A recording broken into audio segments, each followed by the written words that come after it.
Bonjour, je m'appelle Anne-Sophie Moreau-Lenormand, j'ai 41 ans, je suis psychologue, psychanalyste, j'exerce mon métier depuis 2004.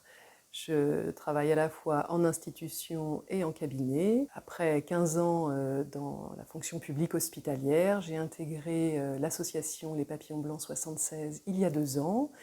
Et je travaille plus particulièrement sur les établissements de Fécamp, sur les sites donc, des foyers de vie Les Goélands, le foyer d'hébergement Le Dantec et le CAJ Les Courlis. Mon travail ici s'effectue selon 3 axes, clinique, institutionnel et associatif. Le travail clinique consiste à recevoir les résidents des 3 établissements et leurs familles, si elles le souhaitent, essentiellement autour d'entretiens. Le travail institutionnel, lui, consiste à travailler avec les équipes, à partir de leurs questions, de leurs interrogations, leurs difficultés, cela dans la perspective de trouver des solutions et d'autres perspectives de travail. Et puis, il y a la dimension associative et les projets propres à mon établissement et à l'association qui me permet de m'ancrer dans des projets collectifs. Mon travail en institution, il s'effectue sur 2 jours. Je veille à aller sur les 3 sites chaque journée passée à l'association, à la fois pour être repérée par les résidents et les équipes, et aussi pouvoir comprendre le travail de chacun, les particularités des établissements. Généralement, chaque journée dans les établissements est rythmée par au moins une réunion avec les équipes. Et puis, je veille également à pouvoir rencontrer régulièrement l'équipe de direction, ma directrice et puis mes collègues chefs de service.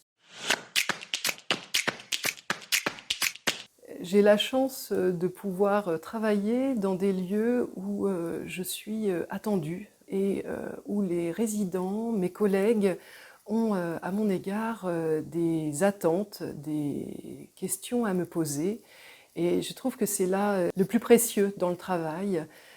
C'est ce à partir de quoi chacun, que ce soit résident, professionnel, vont pouvoir projeter leurs interrogations, leurs difficultés, non pas pour attendre de moi que je leur donne des réponses, car ça se saurait si les recettes existaient, il n'y aurait certainement pas besoin du psychologue pour ça, mais de pouvoir justement s'entendre d'une certaine manière, pouvoir d'un coup s'écouter autrement et trouver eux-mêmes ce qui leur semble le plus juste pour se dégager des impasses parfois dans lesquelles chacun peut se trouver.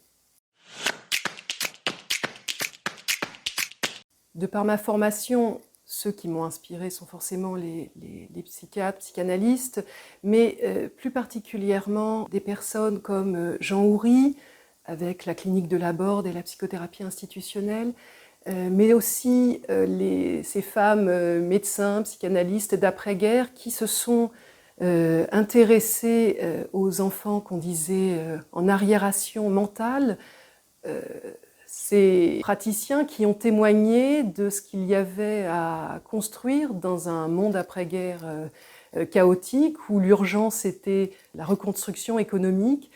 Ces personnes voilà, qui se sont attachées à soigner les fous. Et dans mon travail au quotidien, ces lectures me permettent de rester créative et inventive tant que possible. Et puis de manière plus proche, il y a mes collègues avec qui je travaille certains soirs, certains samedis, les textes théoriques, les séminaires, afin de toujours maintenir en éveil la pratique pour la rendre toujours vivante. Je dirais évidemment la bienveillance, la compassion, mais plus particulièrement, il faut avoir un désir de travailler en équipe tout en étant dans une certaine solitude, à la fois de sa propre pratique et une solitude intellectuelle, mais d'être en capacité aussi d'articuler des choses qui paraissent parfois compliquées au quotidien des équipes et des résidents.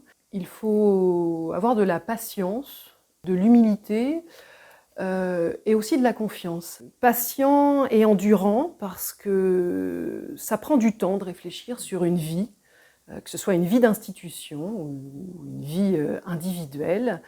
Il ne faut pas être pressé et par expérience, on s'aperçoit que c'est là où on est peut-être le moins attentif, le moins exigeant, que parfois advient justement le changement. Les difficultés ou les moments qui sont les plus délicats, c'est quand on rencontre des événements de violence, qu'elles soient verbales, physiques, des situations qui peuvent être traumatisantes autour de la sexualité et de la mort. Face à ces situations qui nous chamboulent, qui peuvent nous traumatiser, on a chacun des manières très singulières d'y répondre. Et que de se réunir ou de se rencontrer pour en parler, c'est toujours la tentative de remettre en circulation les choses. Et mon intervention, elle doit toujours se faire avec prudence, avec tact, en se gardant aussi de vouloir aller trop vite, de laisser le temps à chacun, équipe ou résident, de pouvoir cheminer. Et je pars du principe qu'arrive ce qui doit advenir, ou ce qui peut advenir. Il y a un projet collectif dont je suis assez heureuse qu'il puisse se mettre en place. Il s'agit de la création d'un atelier philosophique sur les foyers de vie et foyers d'hébergement. Nous avons pensé cet atelier avec ma collègue chef de service. Et donc depuis quelques week-ends, une intervenante vient proposer donc des temps d'ateliers philosophiques et d'ateliers de papier végétal. Et ce qui m'a le plus émue, c'est lorsqu'une jeune femme a pu demander à sa famille de ne pas rentrer ce week-end-là, car elle voulait faire de la philosophie. Alors, son parent lui a demandé mais de quoi il en retournait exactement. Et j'ai trouvé ça vraiment très touchant, très émouvant. Elle lui a dit voilà, je veux rester pour parler de la vie, de la mort et de l'amour. Alors depuis quelques mois, j'ai proposé aux résidents du foyer de vie de faire un atelier conte.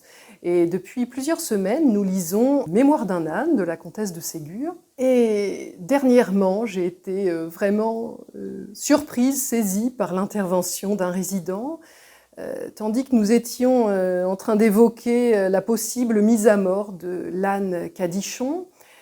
Me voilà embarquée à leur parler de l'abolition de la peine de mort, du discours de Robert Badinter. Et au moment où je me dis, mais bon, dans quoi est-ce que je m'embarque ? Le résident à côté de moi prend la parole et se met à dire « Ah bah oui, ce n'est pas comme en Chine ».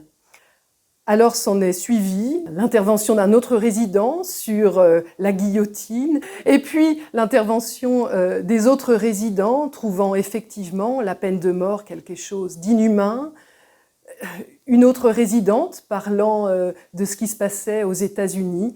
Enfin voilà, je crois que ce matin-là, la comtesse de Ségur était loin de s'imaginer qu'elle pourrait donner de tels échanges.